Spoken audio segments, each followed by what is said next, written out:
So thank you guys so much for being a part of this Tour Expo. Tonight's July 14th, Exploring Europe, How It All Began. And then just a review coming up, we're going to do this 4 nights a week the next 2 weeks. So tomorrow night's Tuesday, we'll talk about Ireland, Scotland, Wales, and England. And I have a couple of guests that will be with us live and also zooming in with us as well. On Wednesday, we'll talk about Germany, Austria, and Switzerland tour, and also our 3 Christmas market tours as well. We've got a few people that are going to be there as well to come online and to come here live and in person, and also with Zoom. And then on Thursday, we're going to be talking about Italy and the tours that we do in Italy, Sicily as well, Amalfi Coast, the best of Italy, all of that, and we'll be doing that and have several guests coming on as well. Getting a couple of text messages about no audio. Hopefully everybody has audio by now. If you are not, you can in the chat feature here on the webinar, just let us know. But I didn't have it turned on earlier, but I think we're okay, ready to go now. So a couple of things. As we are promoting some tours this year, we've got a few more tours left for this year. And but we have many tours on the books ready to go for next year. And so we're during this travel webinar through through August the 15th, we're offering $100 off any tour for 2026 that you book. That's a special for this Tour Expo. And so if you'll just check at that, davidmcguffin.com, take a look at that, and you can see what tours we have. We've got all 30 now, different tour routes all over Europe that are fully functional, ready to go from April of 2026 all the way through December of 2026. In addition to that, we have just a few more tours left for this year, and we'll be offering those at a $300 discount per person if you would like to join us. We'd love you to join us. We've got some tours all over the place. We have the Best of Ireland coming up for 12 days. That's coming up in August, real soon, in about a month from now. We have the Taste of Ireland as well coming up in August, and then the Best of Scotland and Wales coming up in September. And that's visiting Scotland and 4 days down in North Wales. And then the Best of Sicily tour coming up. I'm leading that tour personally myself in Sicily at the very end of September. Consider joining that. It's a wonderful destination, great food, great wine, an active volcano down there, Mount Etna, and everything. So you would really love to go. If you like Italy, you would love to go to Sicily. And then we have some tours in Italy, the Essence of Italy and the Best of Italy tour, starting in Rome and ending in Florence, or ending for the longer trip up in Milano. And then we have 2 Christmas markets tours that we're doing in December. We have Christmas markets in Central Europe, $300 discount beginning November the 30th, a Sunday to a Sunday, and then also Christmas markets in Germany and Austria beginning December 7th, a Sunday to Sunday, and that's our classic Christmas market tour. Those are wonderful times to escape, get away, get into the Christmas spirit, and cheer. We'll be talking about that on Wednesday night, I think. So check that out. But tonight, let's get to the topic for tonight. How it all began with David McGuffin's Exploring Europe and my first venture outside of the United States. Well, back in 1976, a lot of reasons. I was working. My career goal was to be the best Volkswagen mechanic around. And after working a year, I decided that wasn't such a great career goal. And a friend of mine talked me into auditioning for our local community college chorale choir and to maybe major in music. So I went over, sang the Old Rugged Cross. They must have really needed a tenor because they hired me. They took me in, and I became a music major just like that. And so I was with this chorale, the FJC, or now it's called the Florida State College at Jacksonville. They have the corral is still there, but at that time it was a Florida Junior College corral. So I joined it 1976 and attended that school for 2 years. That's me right there in the middle amongst all the girls. And I don't know why I get stuck there, but that was pretty nice. So, yeah. Oh, they all say I'm short, so that's good. Anyway, that was nice. So we had a great time. And then in 1977, we, my director, Don Thompson, every couple of years would put together a tour, a performance tour to different places. Like the previous year or so, they went to Russia and a couple of other places, so or the Soviet Union at that time.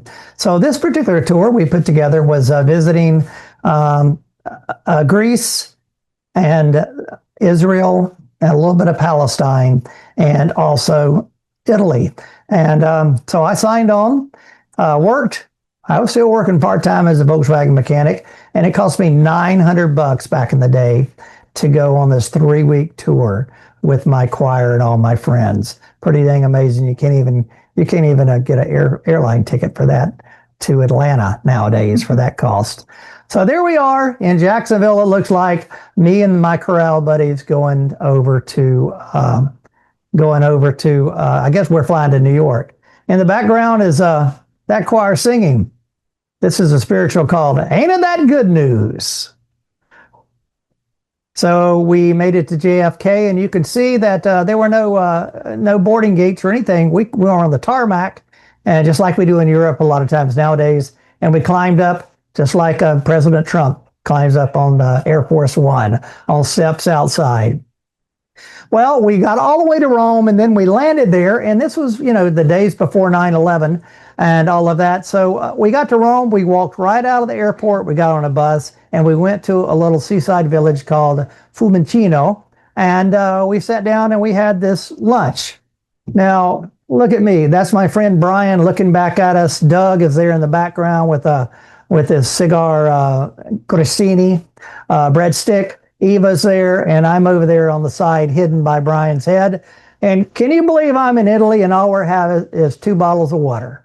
That is crazy. But I was a young guy. I didn't know anything. I didn't know any difference. We got on the plane and flew to Greece the next day, or the next night, and we were there by about 11 o'clock, 12 o'clock. And the next morning I woke up, and we were in the Plaka area of Athens, Greece, and it was just an amazing event. I had a balcony, and I heard shh, shh, shh, shh outside, and I looked out the balcony, and it was people sweeping the street with some water, cleaning it by hand, getting it ready for the business of the day. I've got a blog article about that. But my first time ever waking up in a foreign country. And it was just amazing. So each morning in Greece, I would get up early before breakfast at daylight, 6:30 or so, and me and a couple of friends would get out and wander around. And back in that day, you could go up to the Acropolis or the temple of this is the temple of Zeus just down there, and walk right out to it. Right on top of it, you can see them in these columns where they've fallen down and everything else. And then you could go to the Agora. I remember we did this one morning, very early in the morning, and walked up right there on that temple. Nowadays, that temple is roped off, but here I am standing on the steps of that temple in the Agora, that Greek temple dating back 3,000 years ago. Look at there, somebody over in the corner taking a photo as well.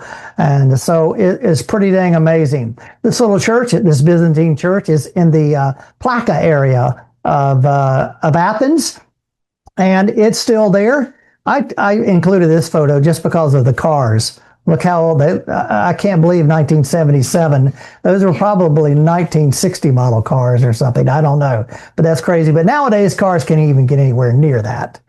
And the next day, we went out. We went out one night to this. What do you call them, Charlotte? The Charlotte's over here.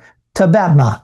Tabebna. Tabebna. Tabebna, which is how it's spelled in Greek, but it's a taverna, a taverna. So we went out on the countryside to this taverna, and I remember we had these stuffed fig leaves, and we had barrels and barrels and barrels of all the white and red wine you wanted to drink. And then they also had this liquor that tasted like licorice called ouzo. Well, I had a little bit too much of that night, and then the next morning I didn't feel so good, but we had to get up and get on a cruise, get on a boat, and there I am recovering from maybe too much wine, which I didn't even drink back in the day, and that might have been my first experience with it. I probably should have quit. Who knows? So there I am on the boat going on the Saronic Gulf, cruising to the island. This is the island of Hydra, which we go to today. Our favorite island, Charlotte and my, if we go on vacation in Greece, we go to the island of Hydra, Hydra. And this is right on the port of Hydra. And my friend Doug and I, actually, the only way to get around there is by foot or by donkey. And this old man came up to us and said, for 2 drachma or whatever it was, I'll take you on a donkey ride. So there we are, riding on the hills of Hydra. Now, from there, we got on a plane and we went to Israel. And this is Caesarea. And this is a port, a Roman port of Caesarea, right near Tel Aviv, north of Jerusalem. And in that area was a replica of a tomb with a rolling stone there. Not the one, of course, that Jesus was buried in and rose from, but a very similar type of tomb. And we also visited these Roman temples that were there. This is me and Julie. You notice that little camera I have on me? Oh, that's what I took all these photos with. It was a 110 Instamatic camera. Anybody remember any of that? But that's why these photos are so terrible, because of that type of film. But my grandmother gave me that in about 10 rolls of film. That probably cost her $50 or so to give that to me. And I do appreciate it, because I do have these as a memory now. This is maybe a Bedouin man riding a donkey in the Golan Heights. So this is the Jordan River. And this is a church which commemorates the region or the area where Jesus fed the 5,000 with the fish and barley, the loaves of fish, the loaves of barley and bread, and the fishes. Fish, not fishes, fish. And then from there, we went down to, as far south as we went, to the Dead Sea. Now, you know, the Dead Sea is way below sea level, and it's super, super salty. And so we all got to take a bath into the Dead Sea. And I've got another story that goes along with that, but I'm not going to tell that online. You'll have to ask me sometime when you're on a tour with me, because it's kind of funny, because Charlotte always rags me about it every time I tell the story. And then we were in Jerusalem. This is the Western Wall, or we might know it as the Wailing Wall. That was part of the old temple that was built by the Israelis, or by the Jews, with David and Solomon. Actually, Solomon. My history is not so great. I should be speaking of the biblical history better than this, but Solomon built these temple walls. Nowadays, on top of the temple walls and on top of that Temple Mount is no longer a synagogue, but it is the Dome of the Rock, which is an Islamic mosque on the Dome of the Rock. And from there, we flew from there to Rome. You see the emblem of Rome, Romulus and Remus. I won't go into that story. And then here you'll see this symbol, or this image of me throughout the years popping up a lot, because this is a piece of from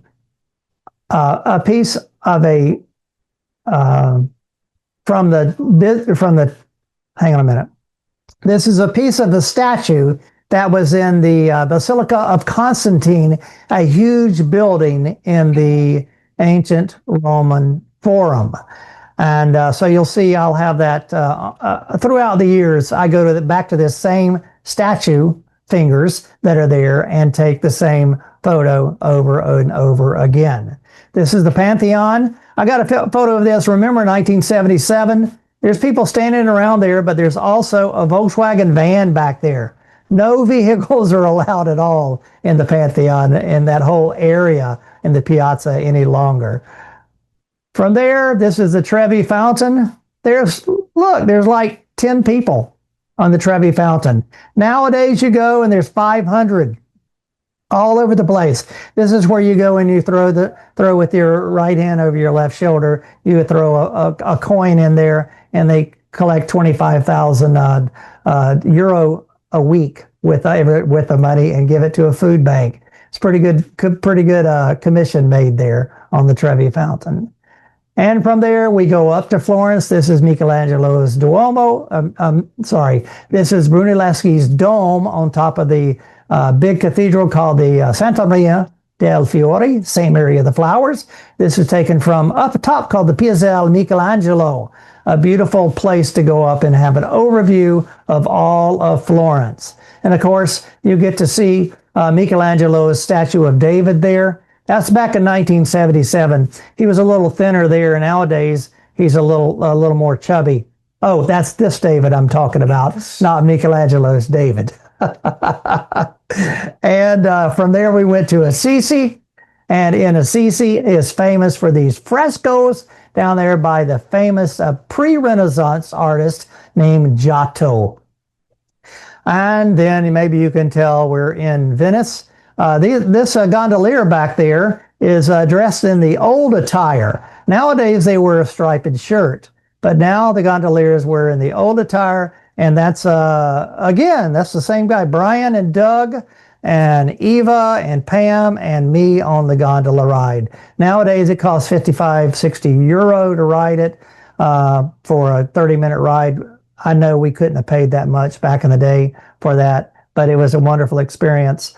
And I just loved it. The Piazza San Marco here as well, with St. Mark's Cathedral and the bell tower in the background. And with that said, there you'll see this image pop up over and over again throughout the years as well. Me feeding the pigeons. I don't even like pigeons, but because they're flying rats, I think. But here we go. Back in the day, you could buy a little bag of seed and feed the pigeons. Nowadays, they don't even do that. It's not even allowed, but that's me feeding the pigeons back in the day, 1977 in Piazza San Marco. And here I am standing on one of the canals in the Venetian canals. From there, we went to Milano, and this is the wonderful Duomo, the Cathedral of Milan. I remember also we went to the famous opera house just around the corner from there called La Scala. And remember, I was a music major as well, so my teacher, Mr. Thompson, wanted to make sure we went to an opera, and it was 4 hours long, and we skipped out halfway through. And I don't think he ever found out about it, but who knows? And after all that said and done, I came back, went to college. Charlotte and I went to Stetson University, and then later on, 1978, we got married, Mr. and Miss David McGuffin, and a career began on that. Look at that. Boy, that's in the church in Middleburg, Florida, right down the road from here. And then from that point on in 1983, we'd moved to Texas for a little bit, but in 1983, I got a job teaching band and choir at Ridgeview School, and that was a kindergarten through 8th grade school. And with that, I started my career, 30 years of teaching music. During that time, I would take my students on trips to, like, this is Gatlinburg, Tennessee. Here we are on top of a mountain practicing for a parade in Gatlinburg, but we're practicing on the mountaintop. Look at our one solo sousaphone right there as well. We're all out there. This is junior high kids, so so we're having fun. But there you go, Mount LeConte in the background, right there in the Smoky Mountains National Park. Here we go. That's me, believe it or not. We're getting ready to get on a bus and go on a field trip to one of those destinations like Washington, D.C. or whatever. But I grew up taking my band students on trips all over the United States. Eventually, I decided to go back to Europe. So I gathered a group of 10 students in 1993, and we took them 10 students over to Europe. That shouldn't be playing there, but we got on a plane in Jacksonville, Florida. That looks a little bit different than it does now, too. There I am there on the far right-hand side, and all my students sitting there in the middle. I don't know what that other guy is doing or talking about, but it was just me and Charlotte, my wife, and 10 students. And we took off, and this is in no particular order because we landed in Switzerland and we ended in Rome, but I was trying to duplicate that experience that I had back with the chorale a little more than 10 years earlier. So here we are in Venice. These are some color pictures back then. Again, this is 1993. And there's Charlotte and I. I think Charlotte dressed me in that shirt. Oh my gosh, look at that thing. Yeah. Yeah, that's Carrie, one of the Stanley boys, Carrie Stanley. I think Carrie Stanley, I believe, right there. And so then this is the beach in Nice. We went all the way over to Nice because we flew home from Geneva. So we spent a day on the beach there. Had fun being there. There's Charlotte again. One of those outfits she dressed me in. Look at her, too. That was back in the 90s. I think that's how you dress. And here I am. Look at there. We were in Rome. I'm right there with the finger sticking up in the Basilica of Constantine. I must be wearing that same shirt every day. I do the same thing here as well. So, yeah. So there we are in Venice. And this is Piazzale Michelangelo also there as well. Charlotte and I, Piazzale Michelangelo in Florence. This is the Colosseum in Rome. And with that said, 1997, I began to take my band students on a trip to Europe. So to help me a little bit, I have both my son, Brian, and my daughter, Jamie, who were on that first trip. And this is kind of interesting. The reason this is significant in the history of David McGuffin's Exploring Europe is because, yes, I did hire another tour company to put it all together, but I planned the whole shebang. I said I wanted to go to Paris. I wanted to go to Switzerland. I wanted to go to Rome. Here's why I want to perform. Here's why I want to visit. The company was saying, we don't ever go there to these places. We don't ever go to Switzerland, the Lauterbrunnen Valley, which is right here behind me, by the way, on this marquee. But I said, that's what we're going to do. Although it wasn't Exploring Europe, it was really the beginning of doing that. So here we go. Brian, why don't you sit down over here and talk about this a little bit? Because since you're right there front and center with birdhouse shirt on. Oh, yeah. Here, let me cut the microphone on there. Yeah. I don't want to be on TV. Yeah. So we started and we had a tour guide. Jamie's over here on the side too. Y'all can help me chip in with this. You can come in a minute. But her name was Lisa, right? Yes. Lisa. Yep. So we had a tour guide that met us, and we had an Italian bus driver and an Italian truck driver who carried all our luggage Behind us, supposedly. And so their names, Alberto was the bus driver, and Piero, he's a little iffy. Piero was the truck driver. So here we are in Paris. Pretty sure that's the bus. That could be the bus. Yep. And that's us in Paris when we arrived. Yep. All right. What about it? That was right. So that was a countdown on the back of to the year 2000. Right. So it says Yar, 2000, what, 938 days to 2000, so 1997. So they started that then. That's Charlotte and I at one of the cafes near the Louvre Museum. Of course, that's Brian over there and Jamie next to Charlotte as well. What about this concert? This one would have been in the park. I don't know what Luxembourg Garden. Yep. No, you said that. Yeah. Probably played Washington Post, River Songs. What was that? American River Songs. Yeah. Right. For some reason. That's, but the little couple is what I remember. Oh yeah, dancing. Yeah, there was a little old couple and in the audience that just started dancing. Yep. Right. We were playing that. What is this tune? 25 or 64? No, it's well, somebody maybe can help us if you want to tell me in the chat or whatever. I should know that. Yeah. But I've not been a band director for 13 years now. So anyway, we were playing that and they got up and danced around. Probably one of the best concerts I've ever presented with my band in my life, I think. From there, this is Luxembourg Gardens. This is my mom right between Jamie and Brian, and my Aunt Hilda there next to Charlotte. I was just at Luxembourg Gardens 2 weeks ago. It hadn't changed very much at all. And you walked around with that walking cane. I did. Walking stick. Yeah, and that hat. Mm-hmm. No, Indiana Jones. yeah, I don't know. I guess that's just how I was. There we are at that same concert in the Luxembourg Gardens, the French horn section showing Sarah and Jamie and Jennifer Nix, Jennifer Kara playing a saxophone up there.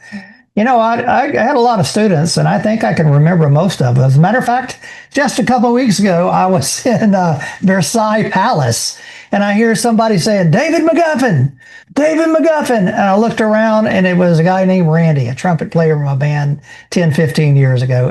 Oh, no. Wait a minute. A lot longer than that. 25, 30 years ago, something like that. So it's pretty cool to do that. And here we are at the Royal Palace in Paris as well. All these columns are there, and so everybody grabbed one, and we had a group photo. How about this? That's in front of the Louvre. Yeah. In Paris, where the Mona Lisa is. That's all I can tell you. Yeah. That's all I can remember. Venus de Milo, Mona Lisa. My favorite painting there is the Wedding at Cana. So you look at the Mona Lisa, and it's like about this big, and then you turn around, and it's huge. The Wedding at Cana is right behind that. But the Louvre Museum is a wonderful place to visit, be a part of. And from there, we went to Switzerland, and we gave a concert that time at a school in a place called Wilderswil, just outside of the Lauterbrunnen Valley. And I remember the kids were on recess, and we were playing our hearts out, but they were running around playing and eating their lunch and stuff. But anyway, we got a chance to. Well, what was the town that we stayed in? In Interlaken. Interlaken, right, Yep. which is just across the river. Yeah. How'd you like that? That used to be my favorite town, but I've changed that since then. For Switzerland? You mean? From Switzerland. Yeah. It used to be Switzerland. What's your favorite town now? I don't know. Let me think. Yeah, you put me on the spot. Okay. I don't have one right now. Okay. But from Interlaken, we went into the Alps. And here's our group. Jamie, you're right there in front and center with the Gap t-shirt on. And so we hiked up into the Alps, and we would do that because I like to get out into the country. We did that, so here we are. Well, most of us had never seen snow before, so we were hiking and saw snow in the mountains, and we got our ponchos out, and we slid down the hills with the snow. And there's Jamie and Jennifer. There's a concert. I got that snow. There it is. They're sliding down this patch of snow, and I think Charlotte was the instigator on that. So sliding down this because, like you say, that was fun. Snow. Right. Yeah. So we had a good time. Beautiful, beautiful Alps, the Monk, the Eiger, and the Jungfrau in that region. That's just up from the town of Lauterbrunnen in the Berner Oberlands. And from there, we headed on down to Rome. This is the Colosseum in Rome. And then we also went to, we also went to Venice. There I am feeding we went to Venice, but we went to Venice first. We went to Venice, and there's some of the group there in Piazza San Marco as well.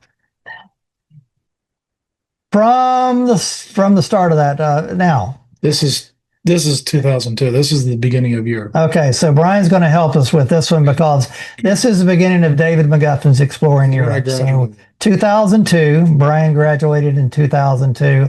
I had been working for about a year to try to get David McGuffin's Exploring Europe off the ground and going. And so I gathered up really groups from my hometown of Middleburg and Orange Park.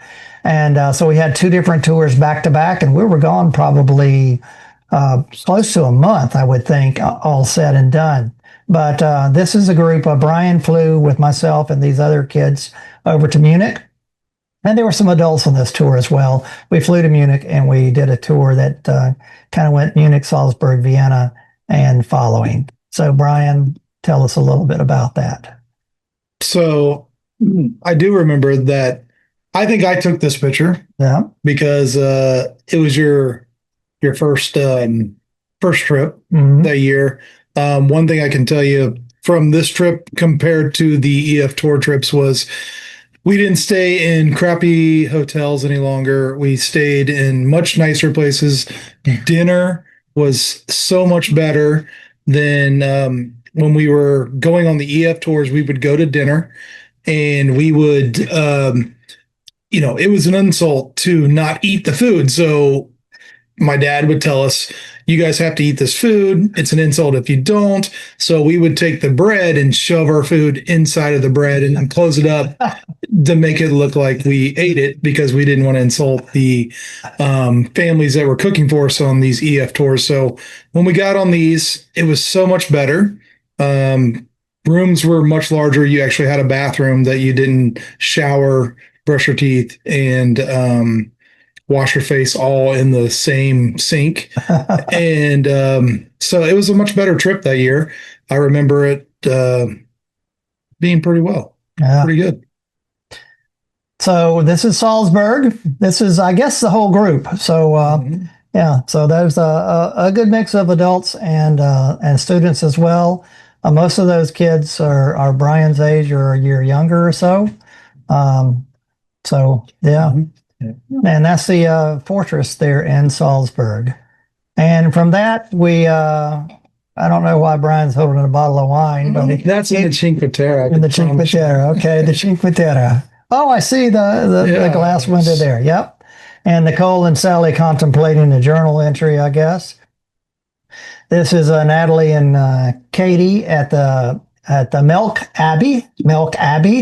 And we also went to a concentration camp of Mauthausen there as well, near there. This is in Austria. And then we were at Schönberg Palace in Vienna. And this is the big Glorietta view in the Schönberg Palace in Vienna. I guess it was still chilly, even though it was June, because everybody's got jackets on. And then we went, this is that little town of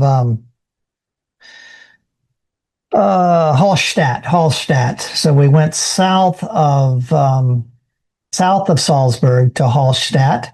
There's Brian and I on the bridge. Baggy. Yeah. And it looks like for some reason, I must have shaved my beard or something, which is one of the few times in my life I've done that.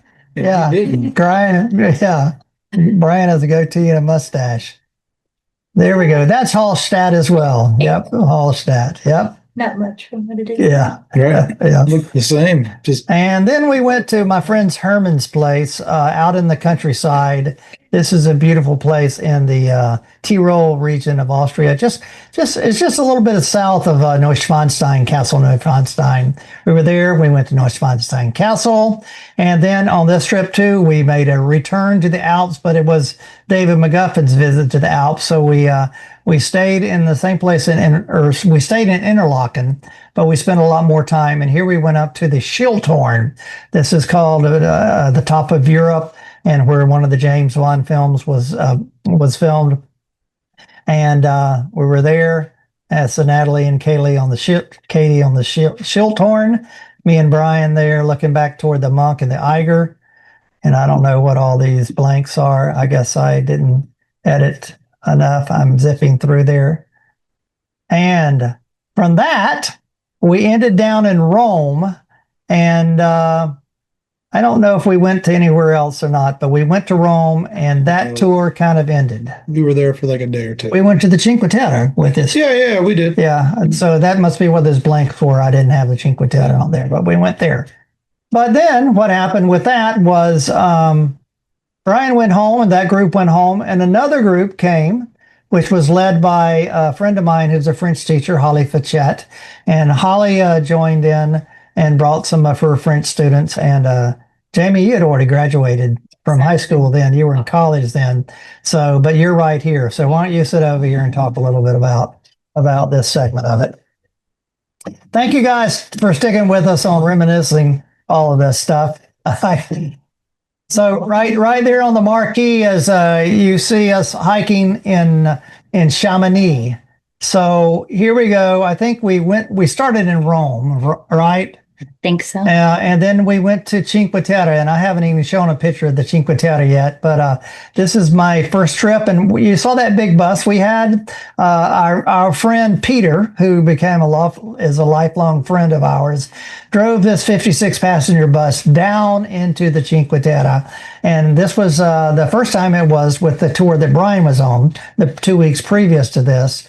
And then the second week, he drove it back down in there, and then they quit letting buses come down there because we clogged up everything. The roads were so small, but at least we were able to do that. And this is the town of Vernazza in the Cinque Terre. Did you do any hiking there, Jamie? Yes, we did. Yeah.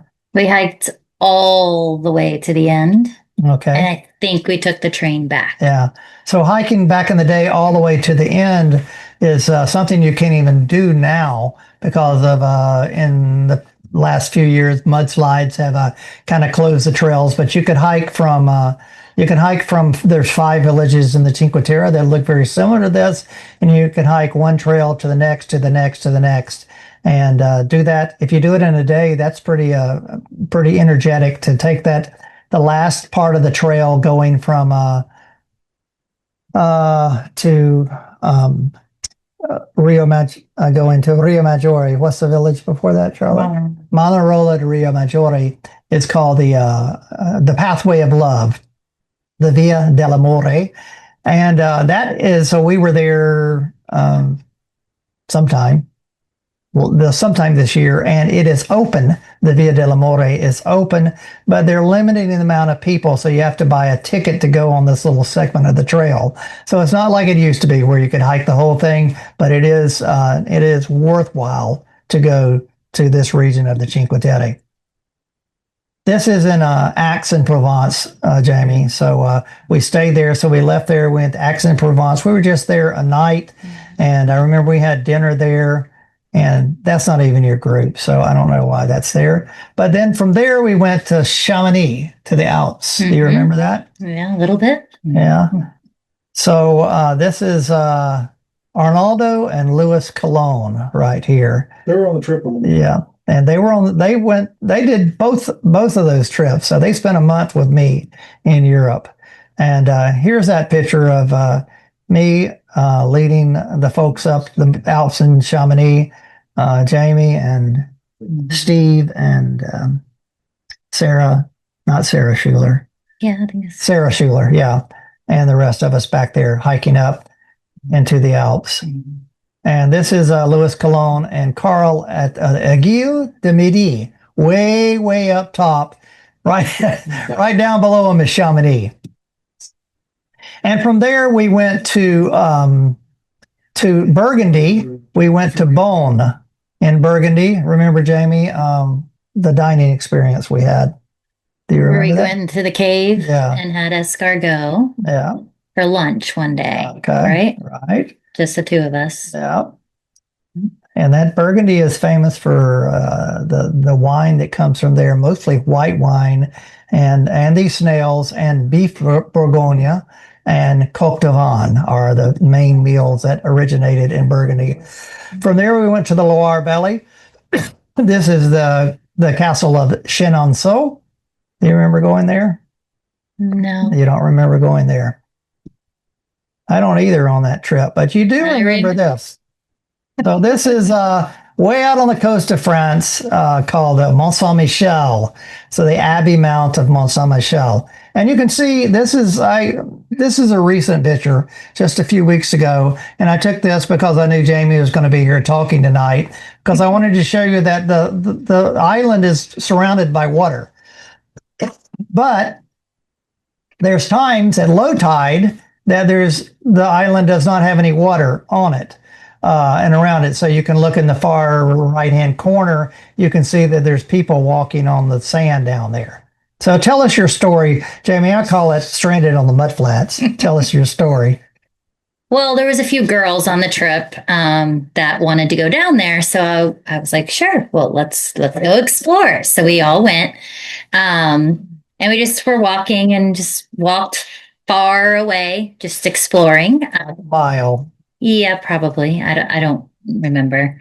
But we did not know that, I guess, when the tide comes in, it comes in very, very fast.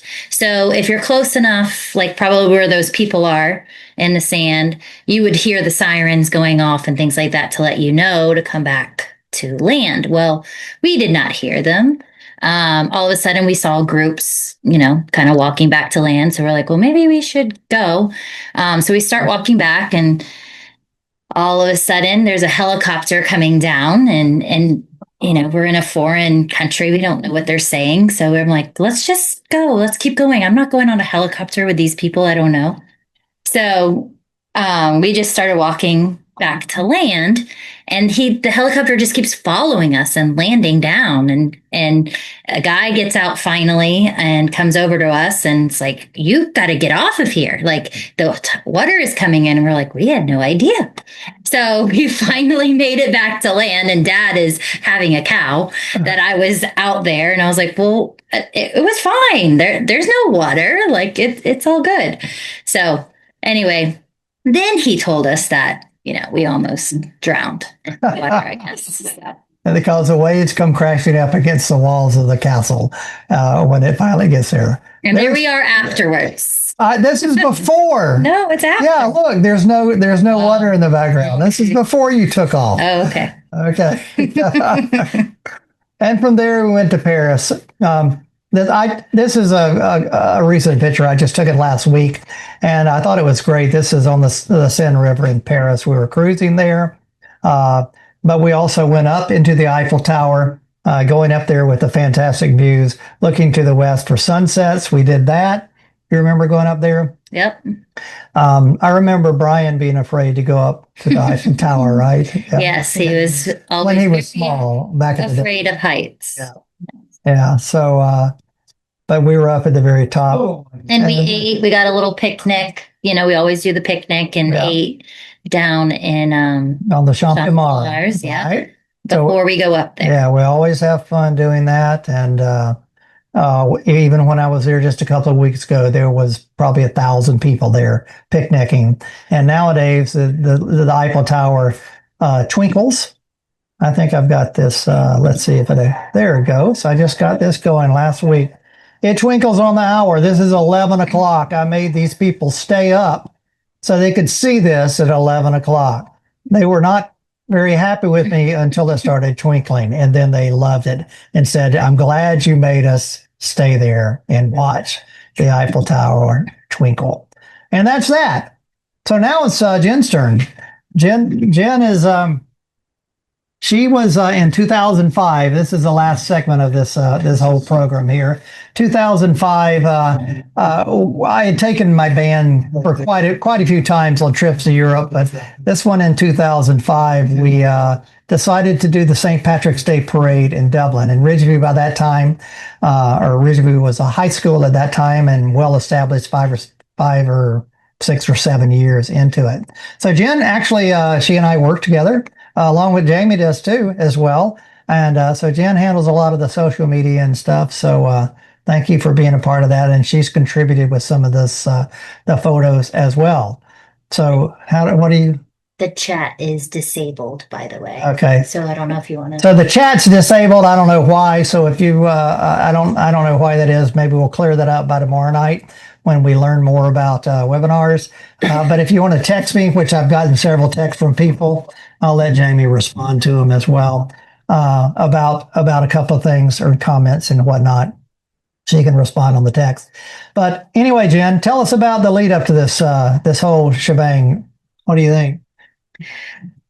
Leading up to, I mean, when we all heard that we could possibly go to Ireland, I mean, we were super excited. So just going to a country in general, another country other than what we were in, was exciting. And then we got to learn that not only would we be in Ireland, but we'd be there on St. Patrick's Day.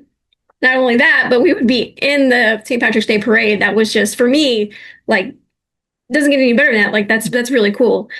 So yeah, it was really exciting. So we kind of threw it together. It was sort of the last minute because a year earlier I had applied to my county school board and school district to go on this out of the country trip. And I just kept waiting, and marching season came along in 2004, and we were halfway through marching season. And I finally went to my principal. She said, "Well, I haven't seen anything about it." And so I called the head guy down at the district office of the school board. He said, "Yeah, we approved that back in July." And so we showed up at the marching band banquet in October of that year. And I said, "Well, we've got an invite and we have approval to go to Dublin for the St. Patrick's Day Parade. Who wants to go?" And so about half the band was able to go. And so that's the group that went to the Dublin St. Patty's Day Parade. This is just a few photos of those instrumental kids. There's Jen on the right, Ashley and Molly, and a bunch of others in the background. What's this? This is in the band room. Yeah. That year, one of our songs in marching band was Parts of the Caribbean theme. I got it. Okay. Hence the hats. Okay. And there we are, I guess, at a football game in the whole regalia. In the stands, yeah. Yep. So this was in the airport, like Yep. Jacksonville Airport, before we left. We're all super excited and wanted to huddle together for a group picture. Ready to go. Lindsay. Yeah, Lindsay and the Johns family. Jenny. This is some folks. So we're on the flight going over we flew to Manchester, England. And because it was less expensive, and we went on 2 different flights, if I recall. And so we got this double-decker bus for the whole band, and we immediately drove across North Wales and drove into this belly of the ferry. And there we are, all standing around on it, waiting to go. And then some people. So we're sailing across the Irish Sea, and the wind was blowing probably 50 or 60 miles an hour at least. As a matter of fact, there I am. I was just leaning to the wind, not even falling down.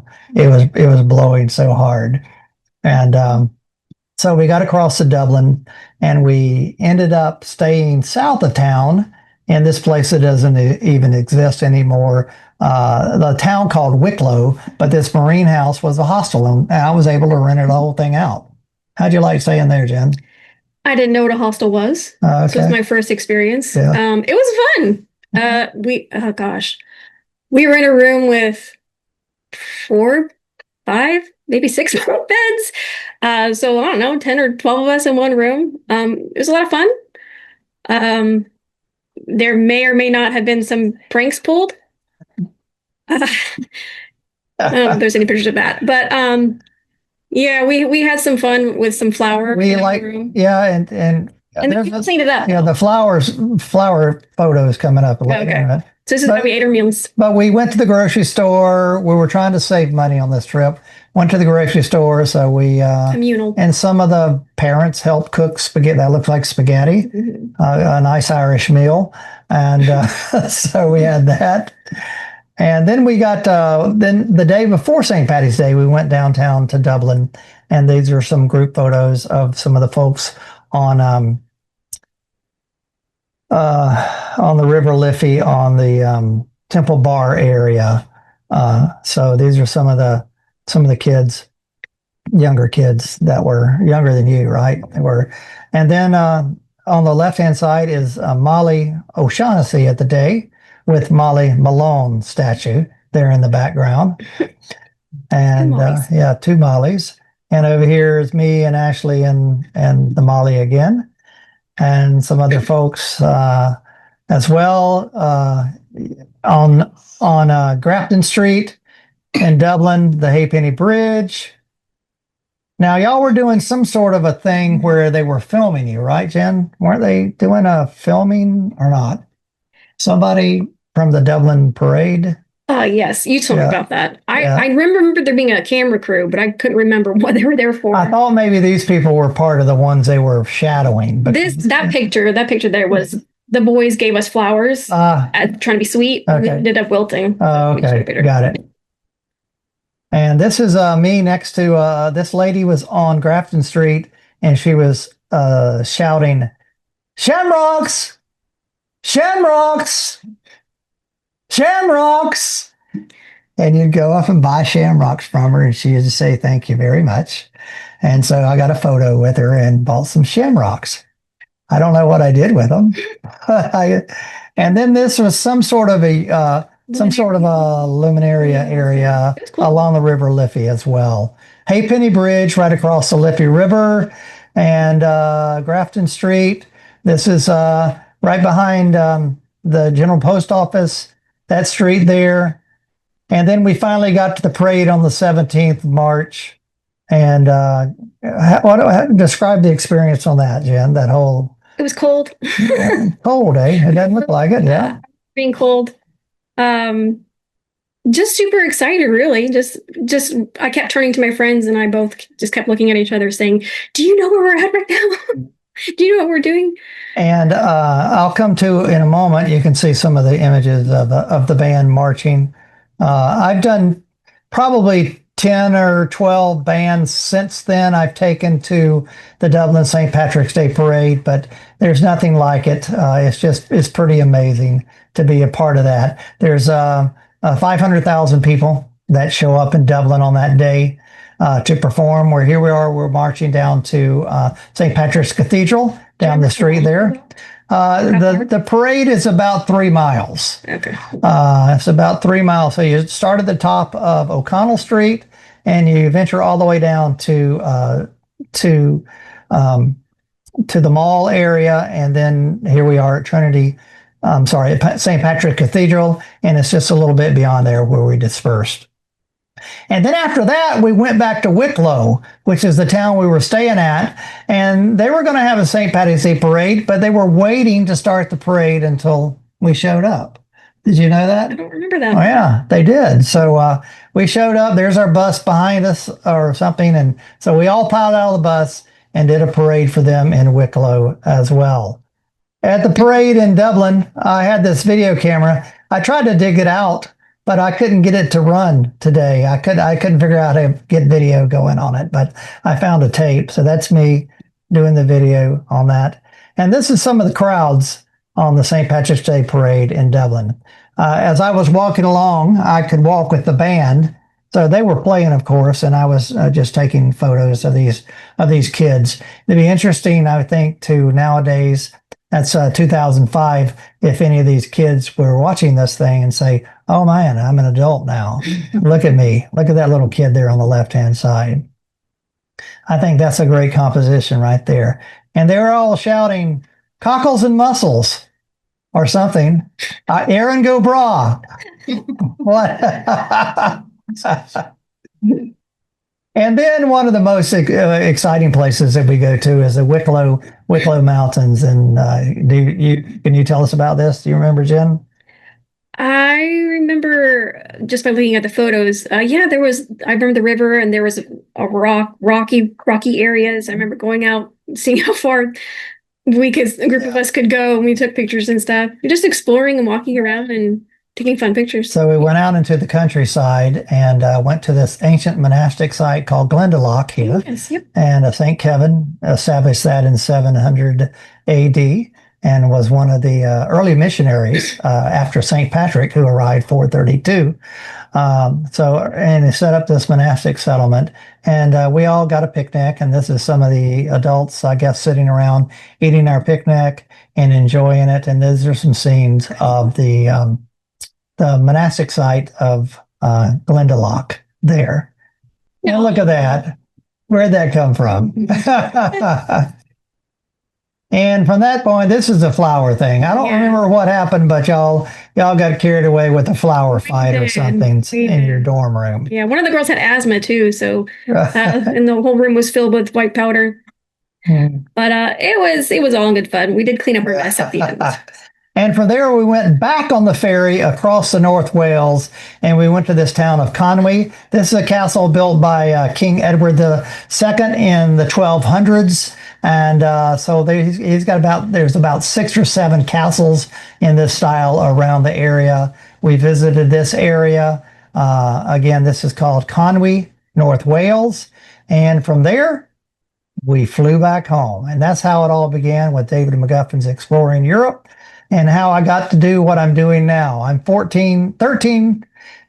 almost 13 years beyond being a band director. And so I'm just having a great time about exploring Europe. And that's all we have for tonight. So listen, thanks so much for being a part of it. Hope you enjoyed some of it. Tomorrow night, we're chatting about, let me get off of here. Here we go. Tomorrow night, we're chatting about, anybody remember what we're chatting about tomorrow? What's this apple? Well, you see it. Oh yeah, Ireland, Scotland, Wales, and England tomorrow. So hopefully join in 7:30. Victoria had, if you had to choose one destination as your favorite, what would it be? Oh my gosh. For me, I can't narrow it down too much, but I love Italy. And if I had to choose, send me to Tuscany. And we'll talk about that on Thursday night.